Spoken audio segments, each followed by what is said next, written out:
Bonjour, bonjour à tous, vous tous qui nous rejoignez dans cette émission pour l'évangélisation en cette nouvelle année 2024.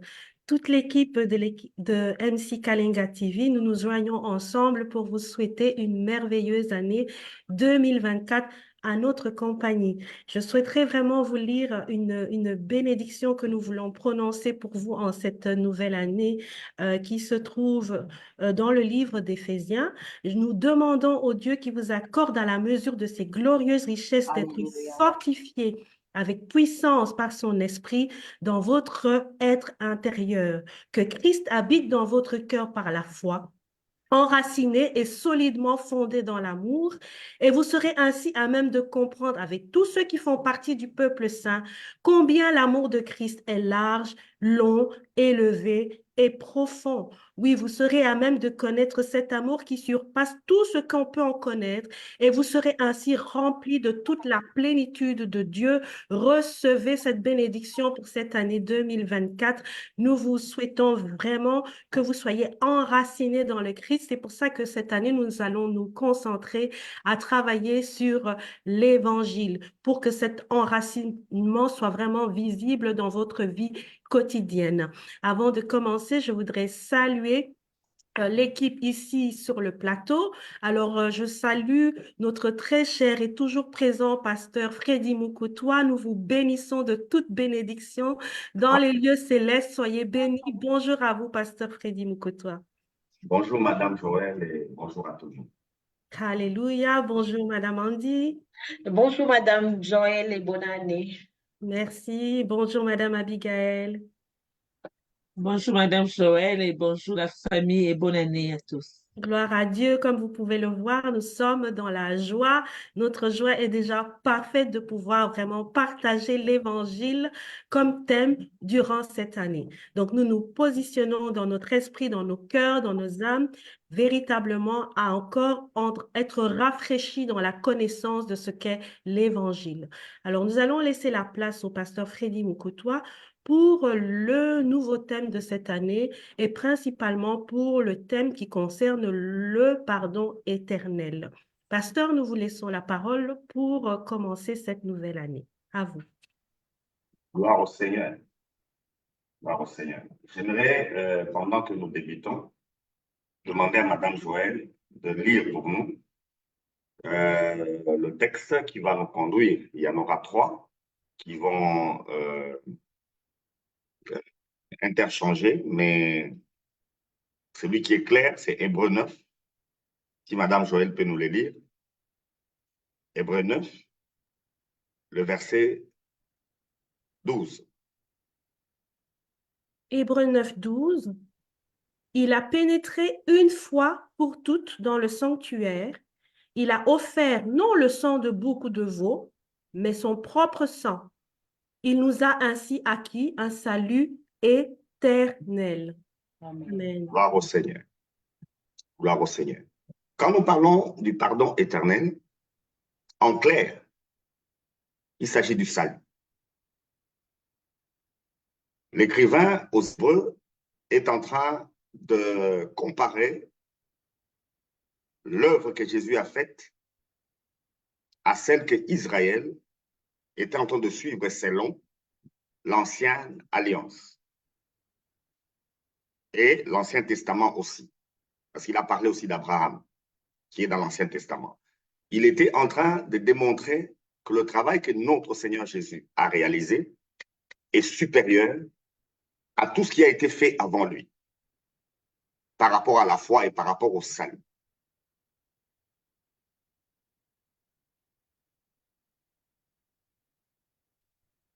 Et dans tout Israël, vous allez constater que, en matière de foi, il y avait plusieurs pratiques que le peuple est en train de faire depuis Adam et Ève, selon les contacts qu'ils avaient avec Dieu. Il y avait plusieurs choses qu'il fallait faire pour être en bon terme ou bien en relation avec Dieu. Et l'écrivain aux Hébreux a démontré clairement que Jésus a tout réalisé et que ce que Jésus a fait est supérieur. Et c'est comme ça que l'écrivain aux Hébreux va arriver au point de dire que pour être agréable à Dieu, dans le contexte qui est le nôtre, pardon, dans ce contexte ici, l'écrivain aux Hébreux a dit, pour être agréable à Dieu, il faut seulement avoir la foi. Il dira que sans la foi, il est impossible d'être agréable à Dieu. Et il va répéter le texte d'Habakkuk qui dit « Le juste vivra par la foi ». Pour comprendre que ce que Jésus a fait, c'est ce qui est important pour l'humanité et c'est ce qui est aussi éternel pour l'humanité. Au chapitre 9, le verset 12 que nous venons de lire, à la maison, vous pouvez lire tous les chapitres et je vous conseillerais pendant cette année d'étudier aussi le livre, l'épître aux Hébreux. Une fois, je vous ai dit ici que nous n'allons pas trop traîner au débat théologique sur cet épître par rapport à l'auteur. Il y en a qui soutiennent que c'est Paul, il y en a qui soutiennent que c'est Apollos, il y en a qui vont plus loin pour dire que c'est Barnabas, mais la vérité, c'est que celui qui a écrit a le même style que Paul, c'est quelqu'un qui a été en contact avec l'apôtre Paul. Nous n'entrons pas dans ce débat, nous regardons plutôt le message qui est transmis dans cet épître. Et cet épître est très important pour la foi du chrétien que nous sommes. Et dans cette année, avec l'aide du Seigneur, nous allons un peu y revenir de temps en temps à cet épître pour que ceux qui nous suivent, ceux-là qui sont attachés à MC Kalenga TV, parviennent à comprendre que dans le contexte qui est le nôtre, nous ne devons plus retourner aux pratiques légalistes. Nous n'avons plus besoin de la loi de Moïse. Et nous allons donner beaucoup de sens à plusieurs sujets de l'évangile, ou bien du salut en général. Vous avez par exemple la sanctification. Vous avez par exemple la justification. Ce genre de concept pose problème dans l'Église. Et cette année, avec l'aide du Seigneur, nous allons toucher à une explication doctrinale, à une explication claire de ce concept pour que l'Église connaisse encore une croissance, tel que Mme Joël vient de le lire dans Éphésiens, qui est aussi un livre, une épître que beaucoup devaient connaître parce que c'est l'épître de la prospérité. Quand on veut parler de prospérité, Éphésiens est l'épître qu'il faut lire. Et là, vous constatez que la prospérité n'a rien à voir avec le matériel que nous cherchons, rien à voir avec l'argent, rien à voir avec la santé physique, rien à voir avec tout ce que les gens sont en train de chercher. La prospérité, selon Éphésiens, elle repose sur cette connaissance que nous avons de Jésus. Et voilà, notre écrivain aux Hébreux, au chapitre 9, verset 12 en particulier, nous parle d'un salut qui est éternel. Dans d'autres versions, on vous dira une rédemption qui est éternelle. Rédemption, salut. Madame Joël, vous pouvez avoir une version où on parle de la rédemption éternelle? Louis II, par exemple.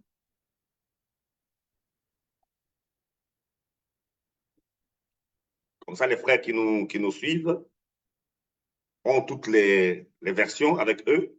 Et il y a une version qui parle du pardon éternel. Donc, dans la version Louis II, nous avons... Donc, il est entré une fois pour toutes dans le lieu très saint, non avec le sang des boucs et des veaux, mais avec son propre sang, ayant obtenu une rédemption éternelle.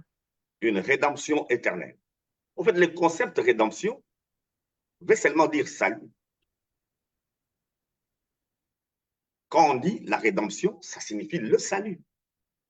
Et selon l'épître aux Hébreux, la rédemption ou le salut est éternel. Si vous l'avez pour toujours. Avant même de commencer cette année, j'aimerais que quiconque nous suive soit totalement en sécurité. Cette année que nous commençons, là je prophétise, est une année qui aura beaucoup de problèmes. Est une année qui aura beaucoup de troubles. Est une année où on parlera de beaucoup de choses, même dans le domaine chrétien, dans le domaine de l'évangile. Il y aura beaucoup de débats qui vont créer des problèmes dans les têtes des gens. Mais quiconque est en train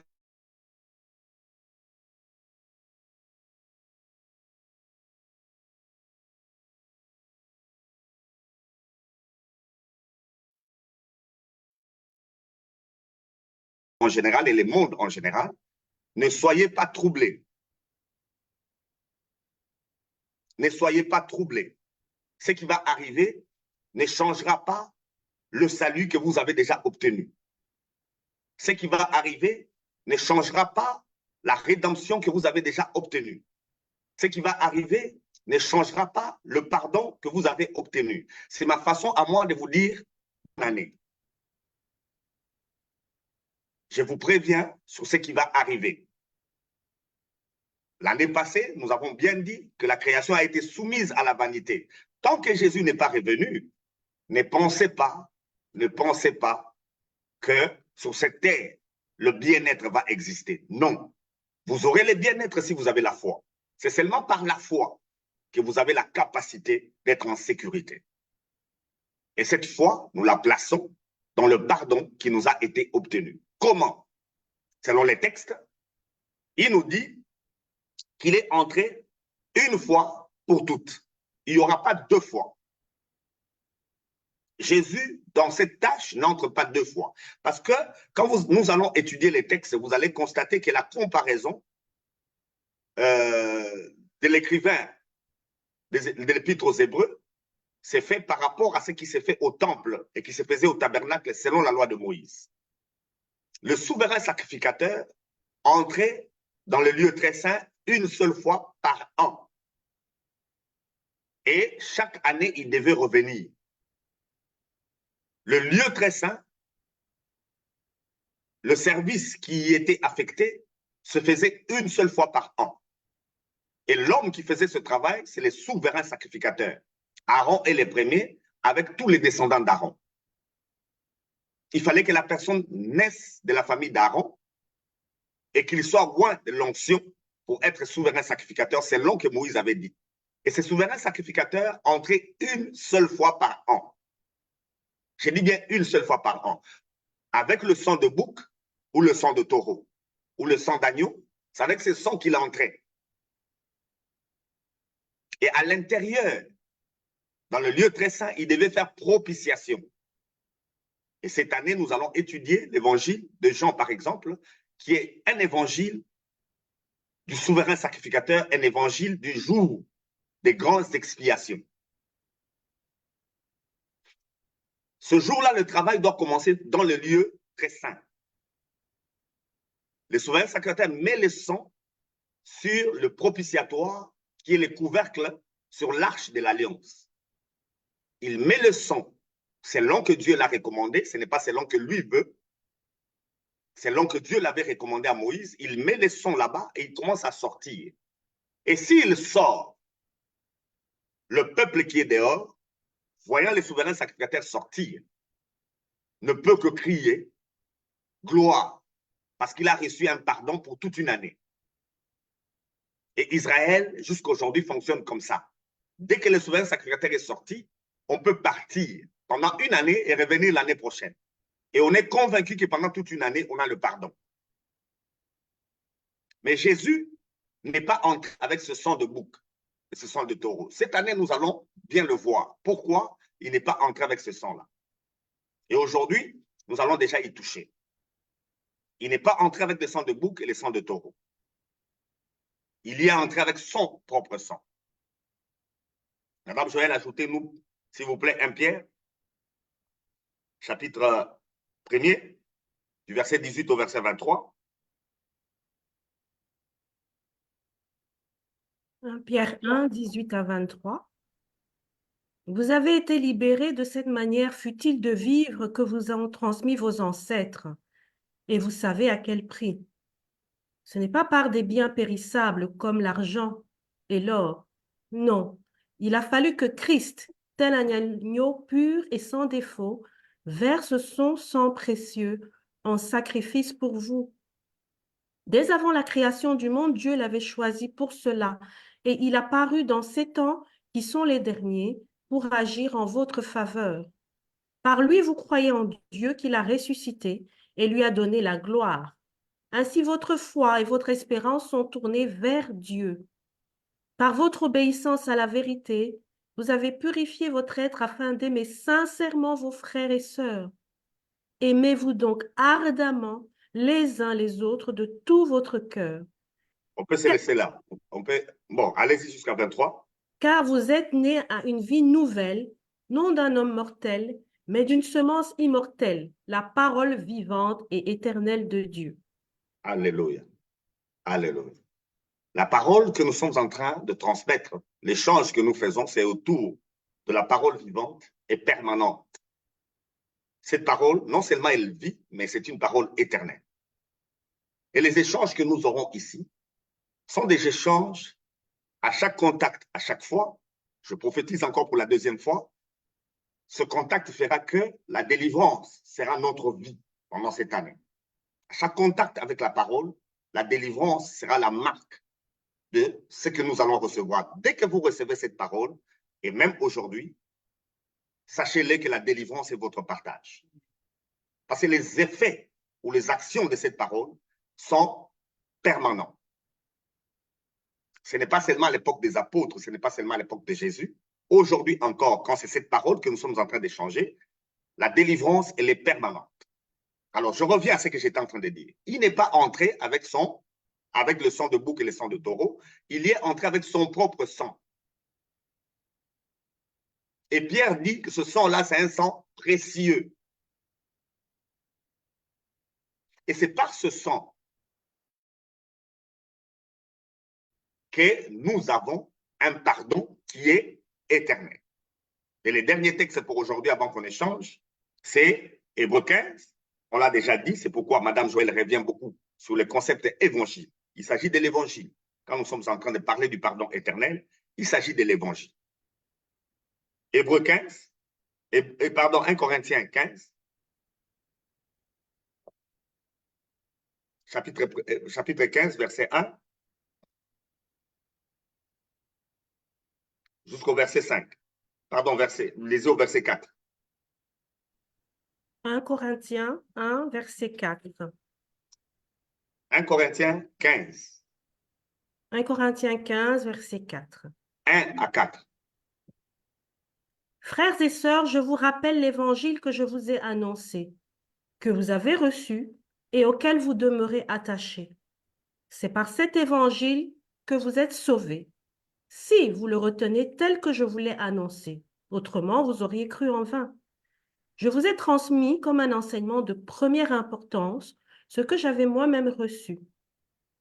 Christ est mort pour nos péchés, conformément aux Écritures. Il a été mis au tombeau, il est ressuscité le troisième jour, comme l'avaient annoncé les Écritures. Amen. Gloire au Seigneur. Si Jésus est mort, la raison est unique. Il n'est mort que pour nos péchés. La suite du texte, vous connaissez. On a déjà partagé sur ça, mais c'est là qui nous rejoignent. Il y a des vidéos, mais vous pouvez aussi lire la suite pour comprendre. Si Jésus est mort, il n'y a qu'une et une seule raison. Il est mort pour nos péchés. Mes frères et sœurs, quand on vous dit que vous êtes pécheurs, acclamez Dieu pour ça, parce que Jésus est mort pour nos péchés. Vous seriez seuls sur cette terre, parce que vous êtes pécheurs, Jésus serait mort pour ça. Maintenant, Hébreu met tout ça au passé. Quand Jésus mourait, il nous a acquis un pardon éternel. C'est-à-dire, nous étions, comme Pierre l'a dit, tous perdus. On était tous perdus. Dans ce que nous venons de faire ici comme démarche, j'ai pris un texte que l'apôtre Pierre a écrit, j'ai pris un autre que Paul a écrit, et j'ai choisi un autre qu'un autre des apôtres a écrit. Pierre, c'est celui à qui on a laissé les clés de l'Église. Paul, c'est celui qu'on a envoyé aux nations que nous sommes. Et l'épître aux Hébreux, c'est cette épître qui s'adresse à ceux-là par qui Jésus est venu dans le monde. Et je prends les trois textes et je les mets ensemble. Ils disent tous la même chose. Quand il s'agit de l'évangile, il s'agit du pardon éternel. Pas d'autre chose. Si on veut parler de l'évangile, ce n'est pas annoncer à quelqu'un qui sera guéri de sa maladie. Ça, ce n'est pas l'évangile. Ce n'est pas annoncer à quelqu'un qu'un président va être élu. Ce n'est pas l'évangile. Ce n'est pas annoncer à quelqu'un qu'il sera délivré de tel démon ou de tel autre démon. Ce n'est pas l'évangile. L'évangile, c'est que nous puissions dire aux gens que si Jésus est mort, une seule raison, il est mort pour les péchés. Et pourquoi il est mort pour les péchés? Parce qu'il fallait, avec du sang, accorder, faire propitiation pour l'humanité entière. Et c'est l'évangile qui donne le vrai sens à ce que Jésus disait à Nicodème dans Jean 3,7. Dieu a aimé le monde qu'il a donné son Fils unique. Quand nous parlons d'évangile, il s'agit de la mort de Jésus. Et cette mort, c'est par rapport au péché de l'humanité. Mais il ne s'est pas arrêté à mourir. L'évangile annonce qu'il est ressuscité. Et étant ressuscité, il avait du sang et il a traversé le tabernacle céleste une fois pour toutes. Et il a fait propitiation une fois pour toutes. Non avec le sang de bouc et le sang de taureau, parce qu'avec ça, vous serez obligé de revenir. Mais avec son propre sang. Et comme les souverains sacrificateurs entraient dans le tabernacle ou le temple une seule fois l'an, Jésus est entré dans la présence de Dieu une fois pour toutes. Il n'en sortira plus. Il est entré et il est resté là. Et comme il est resté là, si vous croyez à ce qu'il a fait, pendant que je parle, où que vous soyez, si vous acceptez que ce que Jésus a fait, il a fait pour vous, je peux vous garantir que vous avez, pendant que je parle, un salut éternel. Vous avez une rédemption éternelle.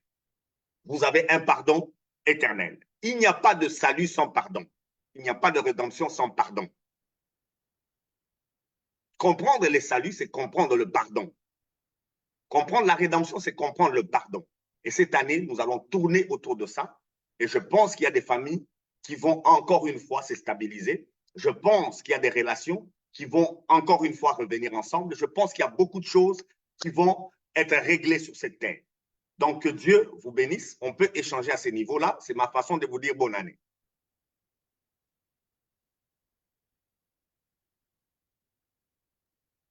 Amen. Amen. Nous recevons, Seigneur, la bénédiction. Merci, pasteur.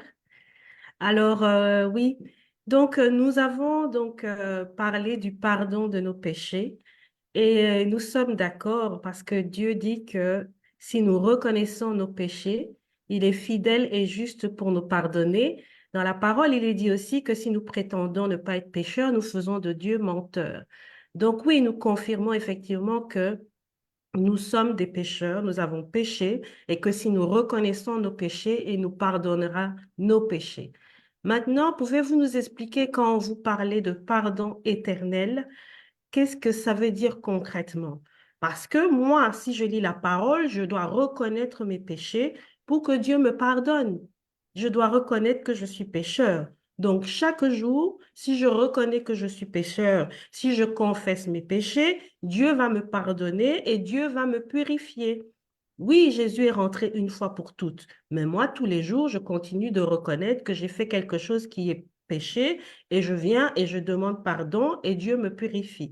Est-ce que c'est comme ça que les choses doivent être comprises? Gloire au Seigneur. La question, elle est pertinente et elle est bonne. Bien que ça sera le sujet un jour pendant cette année, on s'attellera à répondre à cette question parce que c'est une question capitale. Mais en introduisant, nous ouvrons toutes les questions. Nous ouvrons toutes les questions. Est-ce qu'aujourd'hui, on peut encore pécher? C'est ça la plus grande question. Est-ce qu'aujourd'hui, après que Jésus soit entré dans le lieu saint, le lieu très saint, pardon, avec son propre sang, le sang précieux, est-ce qu'aujourd'hui, on peut encore pécher? Alors, c'est des questions auxquelles on va répondre cette année. Mais avant qu'on arrive déjà là-bas, j'ai dit clairement que parce qu'il y a le pardon, c'est qu'il n'y a pas de péché. Le pardon précède ce que vous avez fait. Vous imaginez, Madame Joël, que vous êtes déjà pardonné et vous agissez après. Mais lui, il a déjà pardonné parce que le principe de Dieu, Nous allons aussi le voir, parce que c'est Dieu qui pardonne. Ce n'est pas un homme qui vous pardonne. Par rapport au péché, c'est Dieu qui pardonne. Je parle du péché par rapport à Dieu. Cette année, nous allons aussi parler du péché et des péchés. Il y a le péché, il y a aussi les, au pluriel, péchés. Et dans la Bible, quand vous voyez ces deux choses apparaître, c'est différent. Ce n'est pas la même chose. Oh, nous aurons vraiment besoin de précisions parce que Ce n'est pas la même chose. même quand Jésus nous a laissé sa prière, il nous a dit, pardonne, de répéter, pardonne-nous nos offenses comme nous pardonnons à ceux qui nous ont offensés. Et il nous a laissé cette prière pour la prononcer régulièrement, pas une seule fois. Donc, nous demandons chaque jour à Dieu, pardonne-nous nos offenses comme nous pardonnons à ceux qui nous ont offensés. Gloire au Seigneur. Gloire au Seigneur. Je suis très content. Madame Joël, c'est très pertinent. Ceux-là qui suivent MC Kalenga TV, cette année, avec la technologie, vous pouvez être où que vous soyez, vous pouvez toujours vous connecter chaque mardi à partir de 10 heures. S'il y a changement, je crois que la chaîne va vous informer s'il y a changement, mais c'est mardi ou mercredi à 10 heures, vous pouvez vous connecter sur cette chaîne. Nous aurons des échanges autour de toutes ces questions qui dérangent l'humanité aujourd'hui. Nous aurons des échanges autour de ça. Le sujet sur lequel nous traitons, c'est les pardons éternels. Est-ce que, quand on a déjà un pardon éternel, on peut encore parler de péché? Est-ce qu'on peut encore parler? Est-ce que le Notre Père, tel que Jésus l'a prononcé, il a encore d'actualité? Est-ce qu'il a encore d'actualité? Le Notre Père, tel que Jésus l'a prononcé aux disciples. Parce que les disciples lui ont dit, apprends-nous à prier. Est-ce que Jésus sur la terre accordait le pardon? Déjà, vous constatez avec 1 Corinthiens, le chapitre 15, l'évangile parle de la mort de Jésus. Jésus est mort pour le péché. S'il n'est pas encore mort, alors le péché est encore là. Alors, si quelqu'un met la foi dans l'évangile, sans comprendre pourquoi Jésus est mort, il est encore dans ses péchés. Et c'est la raison pour laquelle, pendant que je parle, il y en a qui croient encore qu'ils ont les péchés parce qu'ils n'ont pas l'évangile. Parce qu'ils n'ont pas l'information sur le pardon éternel. Alors, nous aurons des émissions où on va toucher d'une manière particulière à chaque sujet sur lequel vous êtes en train de parler. Nous sommes dans l'introduction, et dans l'introduction, nous sommes en train de formuler clairement que si Jésus est entré une fois, c'est une fois pour toutes. Il n'y aura pas une deuxième fois. Pour ceux-là qui cherchent une deuxième fois où Jésus peut entrer, ils renient l'évangile. Et quand on renie l'évangile, il n'y a qu'un seul mot qu'on peut vous donner, vous êtes un antichrist. Et la Bible n'a pas de contradiction. Tous ces textes que vous avez cités dans Jean, par exemple, si quelqu'un dit qu'il n'a pas péché, il s'est fait menteur. Et il fait de Dieu menteur. Le texte est là, on doit l'interpréter en fonction de l'évangile. Jean n'était pas en train de dire aux gens qu'aujourd'hui on a les péchés. Jean fait partie des apôtres. Et 1 Corinthiens 15 nous précise, c'est Paul qui nous dit, Madame Joël, continuez les textes. Continuez 1 Corinthiens 15, verset 5.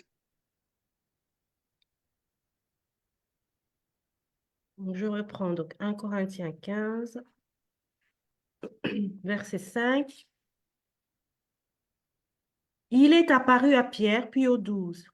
Après cela, il a été vu par plus de 500 frères à la fois, dont la plupart vivent encore aujourd'hui.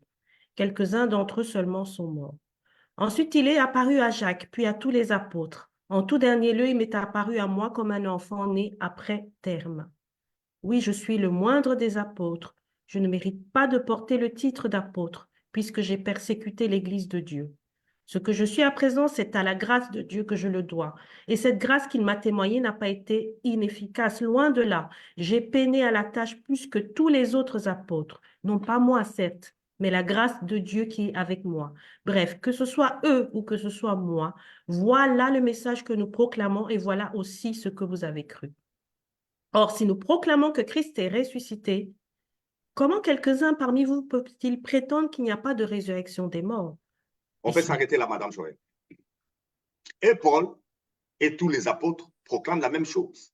Donc jamais l'apôtre Jean peut contredire ce que Paul est en train de dire.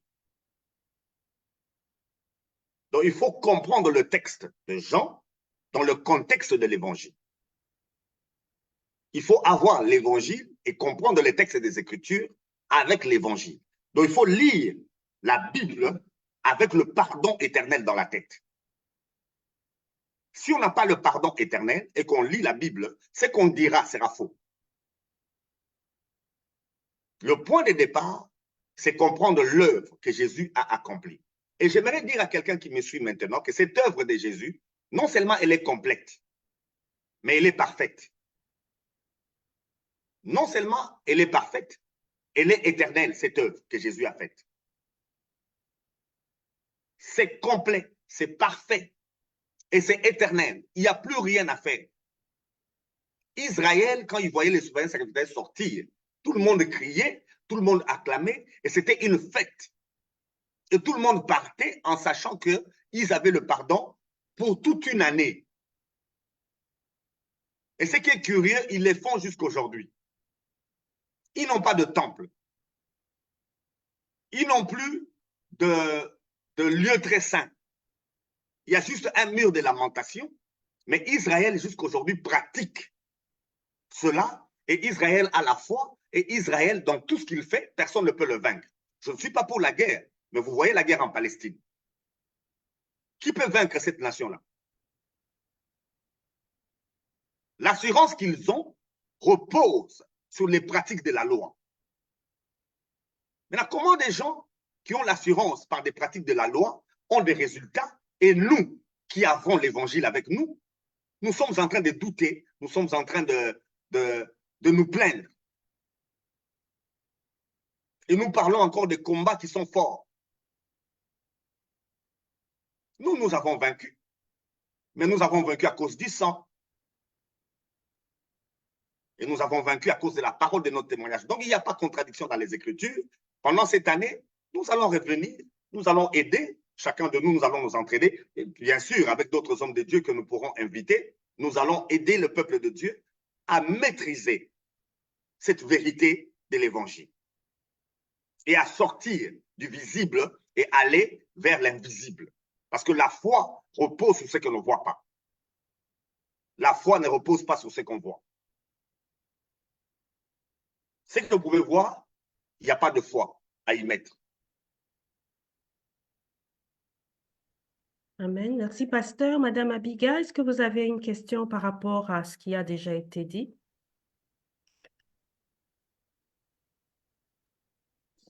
Merci, Madame Joël. Merci aussi, pasteur. Pour le moment, je n'en ai pas encore. Je n'en ai pas encore. Merci quand même pour avoir éclairé tout ça. Et puis, si ça fait bien, je vais encore poser la question. Merci. Amen. Madame Andy, est-ce que vous avez une question? Oui, pasteur a parlé de pardon éternel en disant aussi quelque part, donc nous avons avoir le pardon éternel, selon moi, c'est avoir aussi le salut, pasteur. Mais quand je lis dans les livres de Romains, la Bible dit aussi que tous ont péché et sont privés de la gloire de Dieu. Vous pouvez nous expliquer cela? Si Madame Joël peut nous lire ça, Romains 3, 23 à 25.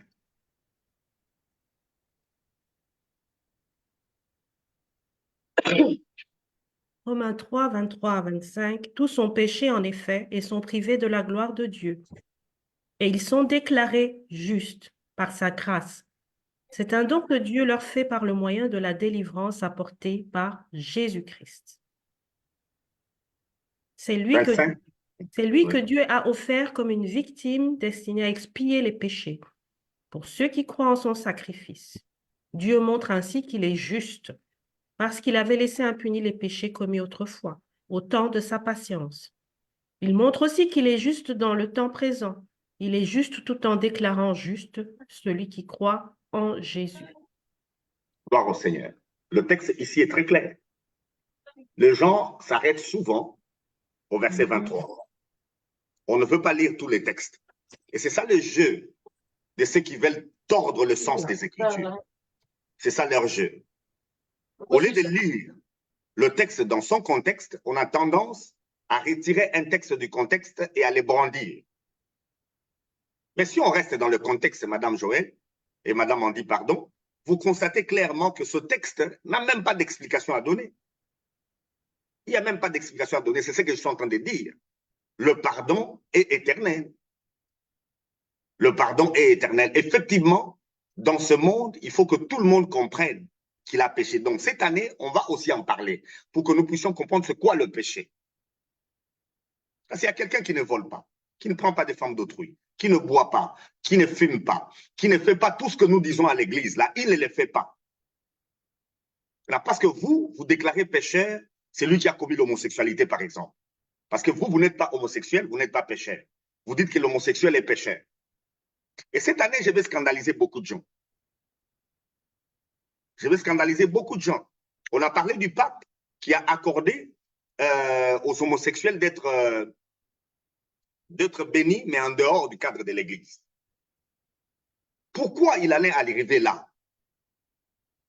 C'est lié aux interprétations des Écritures. Parce que le péché, ce n'est pas l'homosexualité. Ne pensez pas que si quelqu'un est homosexuel, c'est lui le pécheur. C'est faux. Le problème du péché est déjà réglé. Jésus est entré dans le lieu céleste une fois pour toutes et il a accordé le pardon éternel. À qui? À l'humanité entière parce que tous ont péché et sont privés de la gloire de Dieu. Il n'y a pas de grands ni de petits pécheurs. L'humanité entière est pécheresse. Et la solution au péché, c'est la mort de Jésus.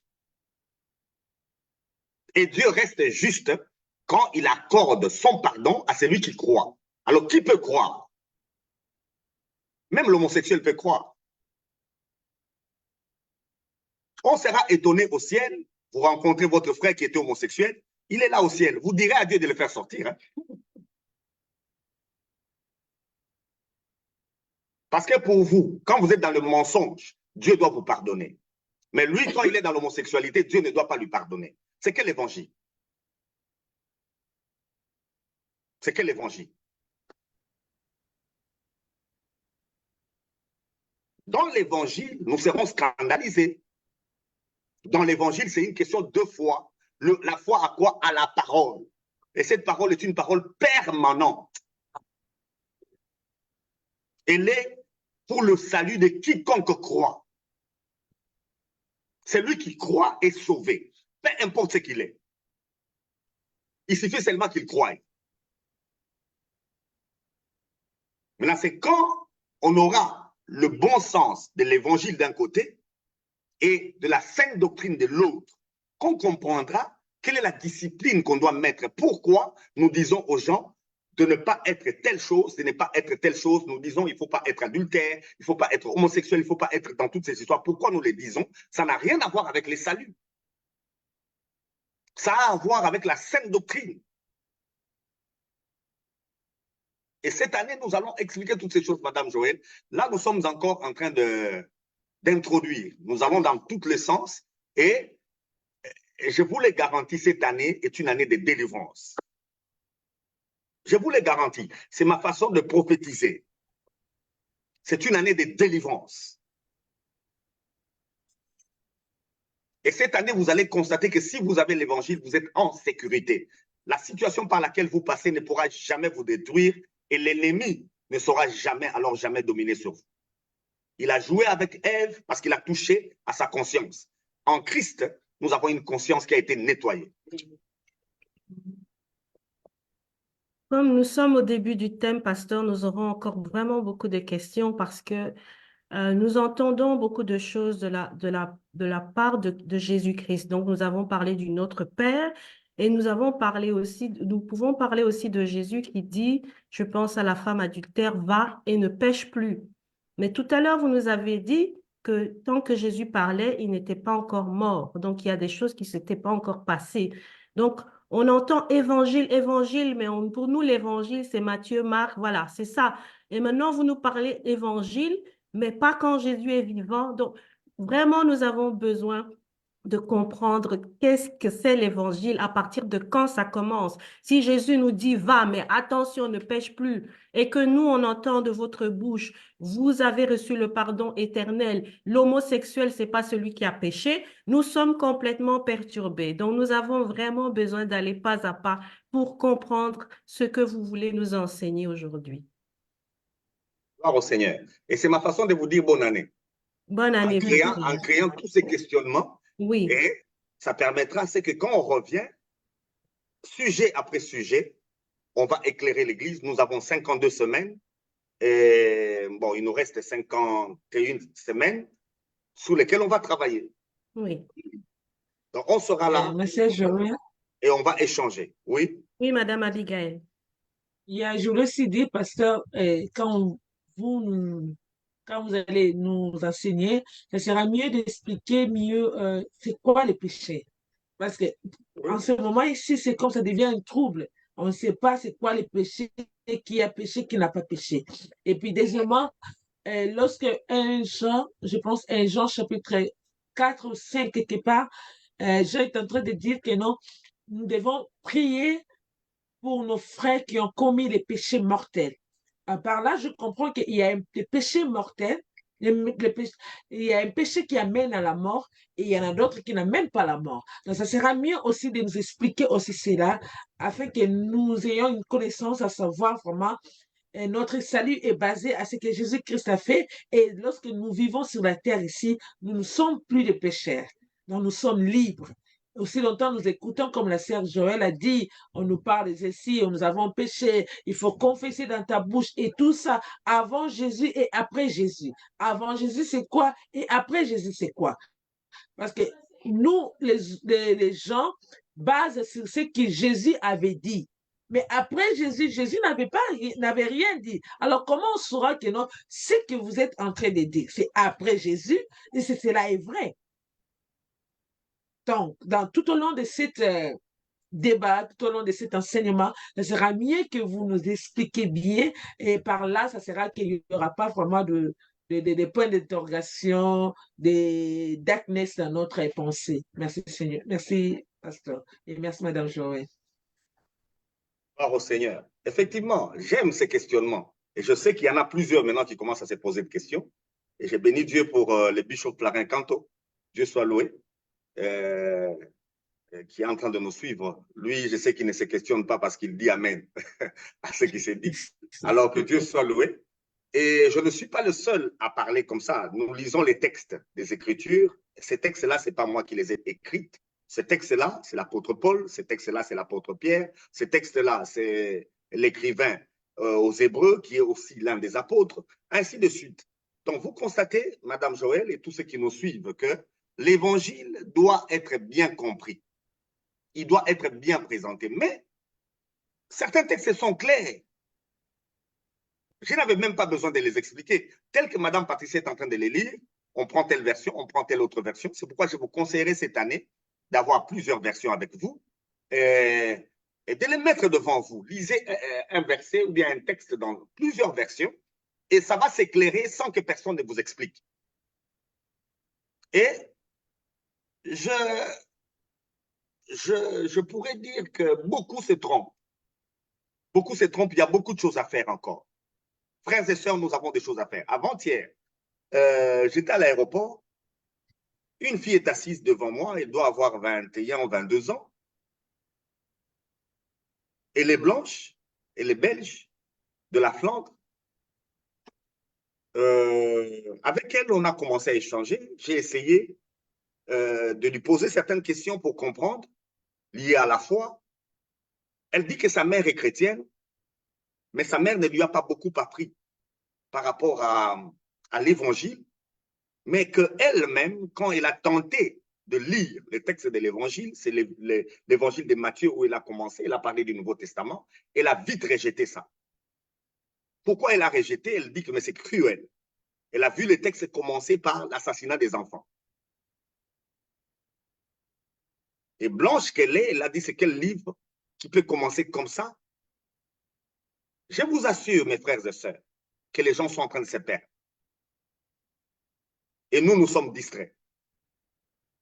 Nous sommes distraits parce que nous cherchons le bien-être des gens. Et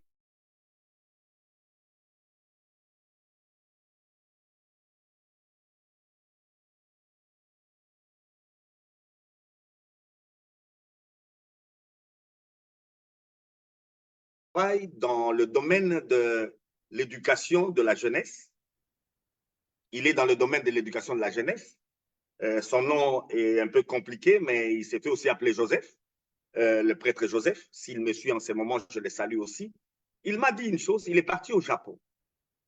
Et au Japon, il a constaté que les gens sont bien éduqués, l'économie est aussi élevée, tout est structuré, les gens ont une bonne vie. Mais en finalité, chaque année au Japon, selon ce qu'il m'a dit, c'est 20 000 suicides. Les gens ne font que se suicider. Et il dit clairement pourquoi. Il dit, tu vois, la grande question, c'est que Jésus n'est pas placé dans le cœur des gens. L'homme peut avoir tout ce que vous lui dites qu'il aurait. Il aura le mariage, il aura le voyage, il aura tout ce qu'il aura. Mais si vous n'avez pas réglé son problème de péché, parce que tous ont péché, et l'ennemi va l'attaquer à ces niveaux-là, il y aura de la culpabilité, il y aura de l'insatisfaction, et ça finit par les suicides. Et dans le contexte actuel, où nous ne voulons pas prêcher l'évangile, où nous parlons d'autre chose, nous tuons l'Église du Seigneur, surtout en matière de péché. Quand vous êtes en train de dire aux gens qu'ils ont les péchés, pendant que la solution au péché a déjà été donnée, vous allez les culpabiliser et l'ennemi va en profiter et il va leur faire du mal. C'est à cause de la culpabilité que Judas s'était suicidé. Il n'est pas le seul qui a trahi Jésus. Pierre aussi avait trahi Jésus. Mais pourquoi Pierre n'est pas mort? Pourquoi Pierre n'est pas mort?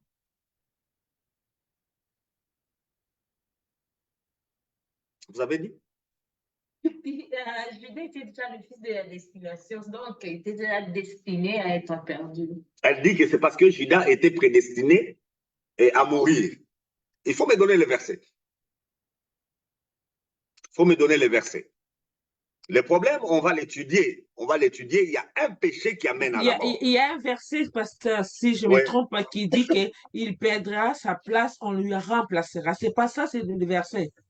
Ça, c'est l'interprétation de Pierre.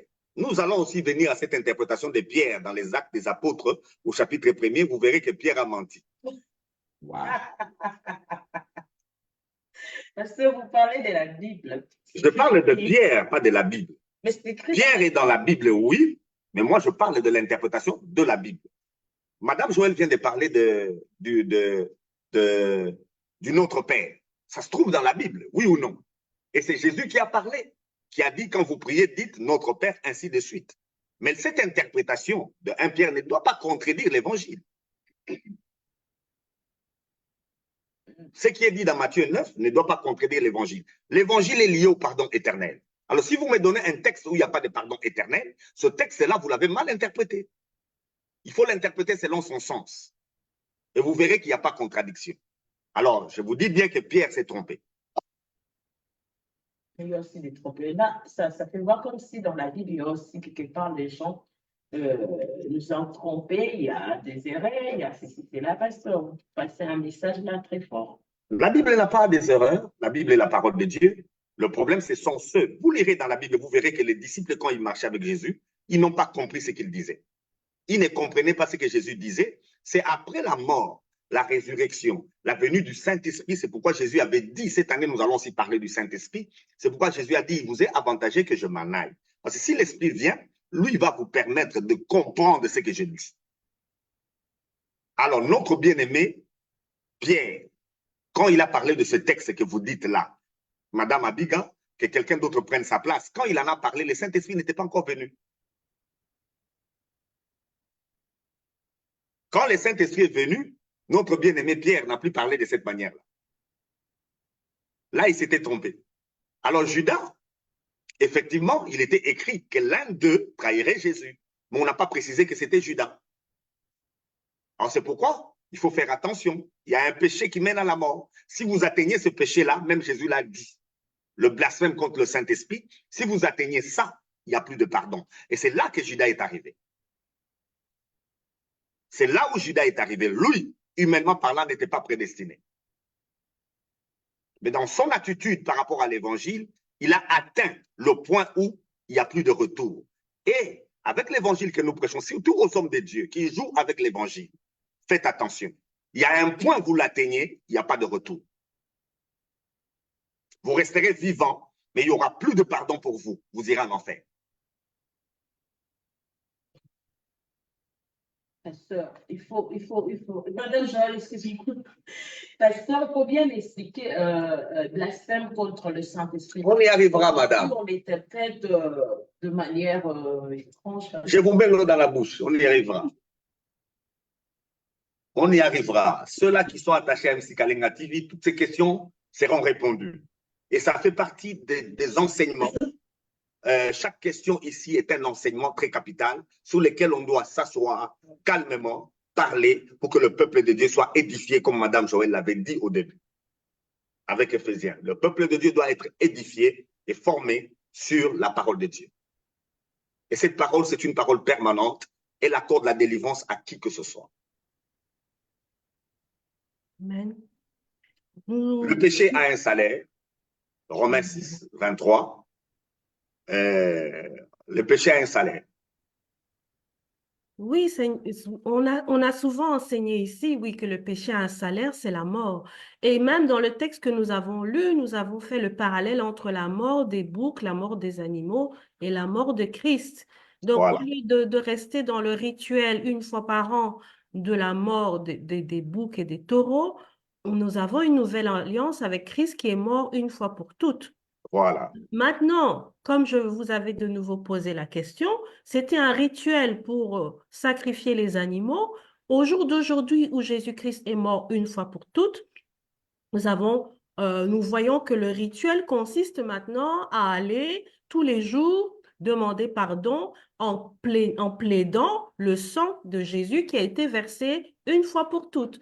Parce que nous estimons que la différence entre les deux alliances, c'est la personne qui est morte, mais pas nous-mêmes. C'est-à-dire que les hommes de l'Ancien Testament, comme nous, sommes des mêmes pécheurs. Donc, régulièrement, comme eux, ils allaient sacrifier les animaux, nous aussi régulièrement, quand nous sommes conscients que nous avons péché, nous n'avons plus à faire la file pour acheter l'animal, pour couper le cou, tout ça, mais nous avons simplement à avoir le contact direct avec Dieu et lui dire, comme ton fils a déjà fait cet acte-là, voilà, maintenant, aujourd'hui, simplement dans ma chambre, je peux faire remplacer le rituel des sacrifices par la parole qui demande pardon.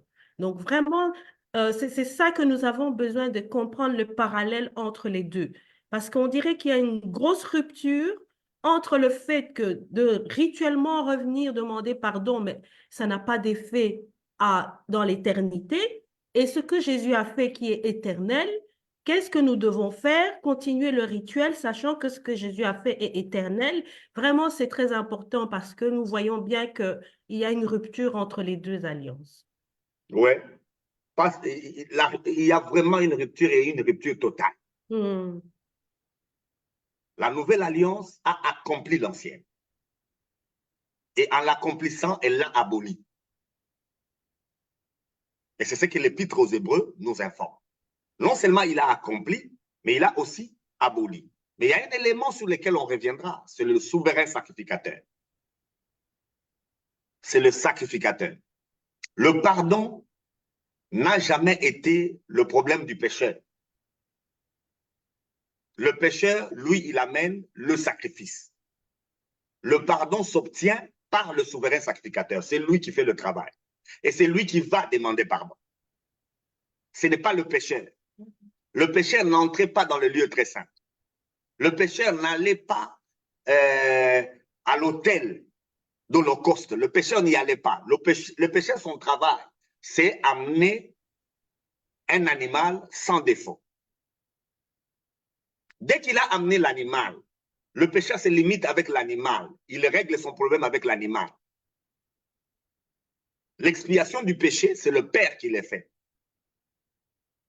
Mais qui doit se présenter devant le Père? C'est le souverain sacrificateur. Et Jésus est le souverain sacrificateur selon l'ordre de Melchisédek.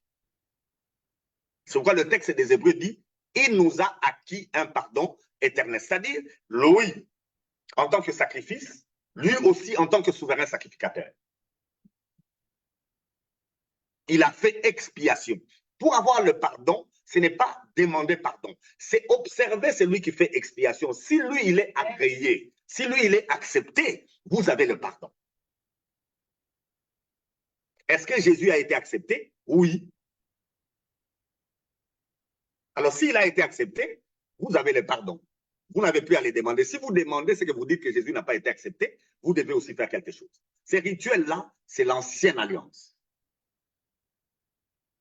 Dans la nouvelle alliance, il n'y a plus de rituel. Il n'y a que la foi.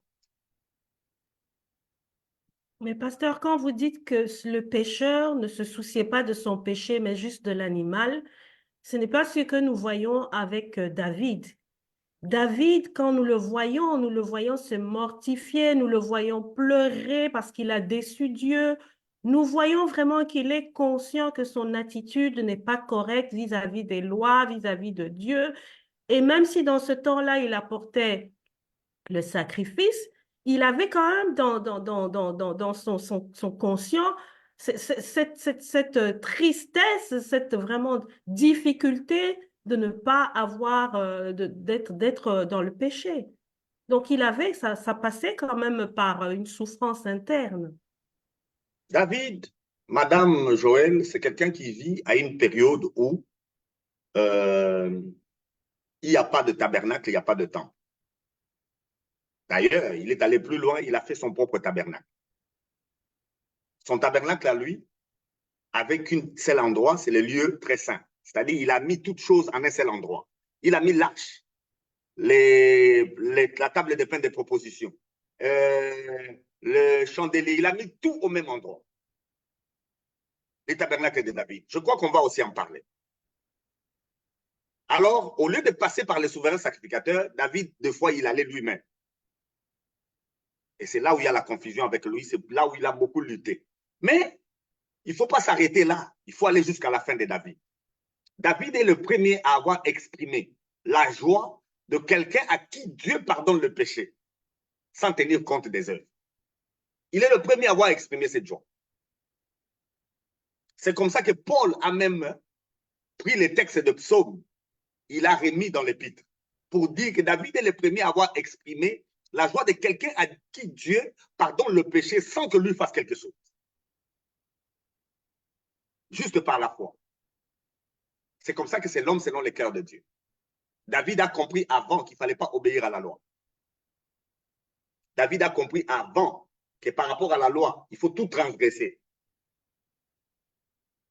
Nous en parlerons aussi de la loi qui est censée être... Lui, il a compris en premier qu'il y a quelqu'un qui est assis à la droite de la majesté divine. Avant que Jésus meure, David a vu Jésus assis à la droite de Dieu. Et si Jésus est assis à la droite de Dieu, David a compris qu'il peut tout faire. Donc David n'est pas un modèle. Il ne faut pas suivre ce genre de personnes. Donc lui, il a compris qu'il peut tout faire et il n'aura pas de problème avec Dieu. Et ce qui est curieux, j'ai vu une vidéo TikTok d'un jeune homme qui est au Bénin, je crois. D'un jeune homme qui est au Bénin, il pose une question. Je crois que les pasteurs qui nous suivent ici peuvent aussi nous dire quelque chose. Il pose une question. Il dit, David a pris la femme de quelqu'un de Uri. David a tué même Uri. Vous nous dites qu'il va aller au ciel. Et il dit que lui, il n'a fait que voler quelque chose à quelqu'un. Vous dites qu'il ira en enfer. Il a dit, pasteur, revenez un peu nous expliquer. Vous êtes d'accord que David ira au ciel. Vous êtes d'accord que Salomon, qui a même fait l'idolâtrie, va aller au ciel, mais lui, parce qu'il a volé jusqu'à un bonbon, vous lui dites qu'il ira en enfer. Il a dit au pasteur, revenez un peu nous expliquer ça. C'est une grande question. Oui. C'est une grande question. Et avec la fille, elle s'appelle Lina, avec qui j'ai échangé, j'ai compris le problème de l'évangile. Et quand j'ai commencé à lui présenter l'évangile, la mort de Jésus, j'ai vu comment son visage a changé. J'ai senti qu'elle a eu peur. Elle s'est mise debout. Elle a placé devant elle son bus qu'elle devait prendre. Elle m'a dit, j'aurai retard pour mon bus. Je lui dis, OK, il n'y a pas de problème. Je lui dis, tu peux prendre mon numéro. Il dit, non, je ne saurais pas. Si je prends votre numéro, je ne vais pas vous appeler. Entre guillemets, la bonne éducation européenne. Mais elle ne sait pas que le salut était en face d'elle. Et ils sont nombreux qui ne savent pas que le salut est là en face d'eux. Et peut-être vous qui me suivez, vous pouvez être sur un lit d'hôpital, vous pouvez être en prison, vous pouvez être où vous êtes. Sachez-le que le salut est devant vous et le salut repose sur l'évangile. Il repose, le salut sur le pardon éternel qu'on doit vous enseigner. En tant que pasteur, parlons du pardon. Enlevons la culpabilité dans la vie des gens. Et vous verrez que les gens seront libres. Toutes les autres choses, l'ennemi arrive à les faire parce que les gens sont coupables. Parce que les gens sont ignorants qu'ils sont pécheurs. Quand on est ignorant qu'on est pécheur, on est perdu. Il faut savoir qu'on est tous pécheurs et que par rapport au péché, nous avons déjà reçu le salut, le pardon. Et le prix, Madame Joël, c'est Dieu qui les reçoit. Qu'est-ce que Dieu doit recevoir quand il y a eu péché? Il n'y a que le sang, pas autre chose. Dieu n'a pas besoin de quelqu'un qui pleure. Judas a pleuré. Tout ce qu'on enseigne sur le pardon, Madame Joël, Judas est l'éthique. Qu'est-ce que Judas n'a pas fait? Judas a reconnu que ce qu'il a fait est mauvais. Il a reconnu qu'il est pécheur. Judas a reconnu que si tu as péché, il faut réparer. Judas a pris l'argent qu'on lui avait donné, il a remis. Et il a même confessé de sa bouche, je vous ai vendu injuste. De sa propre bouche, il a confessé ça. Il a remis l'argent, il a confessé qu'il a mal agi. Judas a pleuré. Mes frères et sœurs, pour ceux-là qui enseignent qu'il faut demander pardon, si quelqu'un fait ça, on dira quoi? Si dans notre église, quelqu'un qui a volé l'argent de quelqu'un vient et dit, j'ai volé l'argent de mon frère, cet argent, le voici, j'ai amené. Et il commence à pleurer. Dans nos églises, on dira quoi de lui? On dira qu'il a réparé. Judas n'a rien réparé. Pourquoi? Parce qu'il n'a pas reconnu le salut qui était à la croix. Le pardon s'obtient par la façon dont Dieu veut l'obtenir. Le prix qui est payé, c'est le souverain sacrificateur qui le paye. Et le souverain sacrificateur, c'est Jésus, notre Seigneur. Selon l'ordre de Melchisédek, il est éternel. Et il ne peut nous accorder qu'un pardon éternel. Il ne peut nous accorder qu'un salut éternel. Et son œuvre est une œuvre éternelle. Oui. Oui. C'est notre façon d'introduire. Les questions, il y en a. On va y répondre. La Bible, elle est là pour donner toutes ces réponses. Oui, oui, nous aurons encore beaucoup de questions, pasteur, parce que nous ne sommes qu'au début du thème, mais nous sommes arrivés à la fin de notre émission. Je vais encore faire le tour pour voir s'il n'y a pas de dernières questions. Madame Abigail.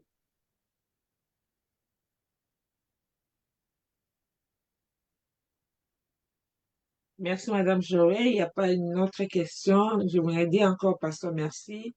Et merci pour cette année encore. Et vous qui nous suivez, partagez, likez des vidéos. Que le Seigneur vous bénisse. Merci. Amen. Madame Andy? Merci beaucoup, Madame Joël. Mais je n'ai plus de questions. Je tiens juste à remercier le pasteur et j'aime bien ces cités pardon et péché. Donc, je pense qu'on aura beaucoup à se dire et à en discuter. Que Dieu soit loué. Merci. Amen, amen. À vous tous qui nous suivez, nous vous remercions vraiment de vos commentaires, de vos questions, de vos interactions, de votre soutien en likant, en partageant pour que nous puissions échanger sur ce sujet qui est vraiment capital. Pasteur Freddy Mukutwa, je vous laisse la parole pour clôturer l'émission d'aujourd'hui. Mais maintenant, je lis Romains 6, versets 22 et 23. Mais maintenant, étant affranchis du péché et devenus esclaves de Dieu, vous avez pour fruit la sainteté et pour fin la vie éternelle. Donc, quand je parle comme ça, il y en a qui vont dire directement, voilà des pasteurs qui encouragent les péchés. Les textes sont là dans les Écritures. Nous avons des textes dans les Écritures. Mais maintenant, étant affranchi du péché, il n'y a plus de péché, on est affranchi et devenu esclave de Dieu, Amen. Vous avez pour fruit la sainteté et pour fin la vie éternelle. Le fruit, c'est la sainteté. Quand je suis saint, je ne suis pas un homme de la loi, je suis un homme de la foi. C'est le fruit de l'affranchissement, de la délivrance du péché. Car le salaire du péché, c'est la mort. On s'arrête souvent là.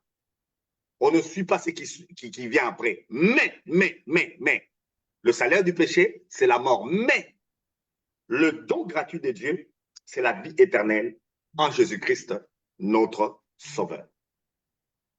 Et c'est là qu'on répondra à une question ici. La mort de qui? Quand on dit le salaire du péché, c'est la mort. La mort de qui? Parce que la suite, c'est le don gratuit. Que Dieu vous bénisse. Bonne année. Cette année, il y aura beaucoup de choses dans votre vie. Il y aura beaucoup de tribulations. Il y a beaucoup de difficultés qui vont s'élever. Mais sachez-les, je vous l'ai dit en clair et en clair. Si vous avez votre foi dans le pardon éternel, rien ne pourra vous vaincre. Vous allez surmonter toutes ces difficultés et vous terminerez cette année en vainqueur. Amen. Que Dieu vous bénisse. Amen. Nous recevons la bénédiction. Nous vous remercions, vous tous qui nous avez suivis, en particulier notre frère Daniel de Juste, notre frère José Joski qui était avec nous aussi, et tous ceux qui étaient avec nous. Nous vous remercions d'avoir suivi en direct, car cela nous encourage aussi, votre présence. Nous vous donnons rendez-vous samedi pour notre émission Prions ensemble, et la semaine prochaine pour la suite de notre émission sur le pardon éternel. Nous vous souhaitons le bonjour chez vous. Soyez et demeurez bénis et à la prochaine fois. Au revoir à tous. À bientôt. À bientôt.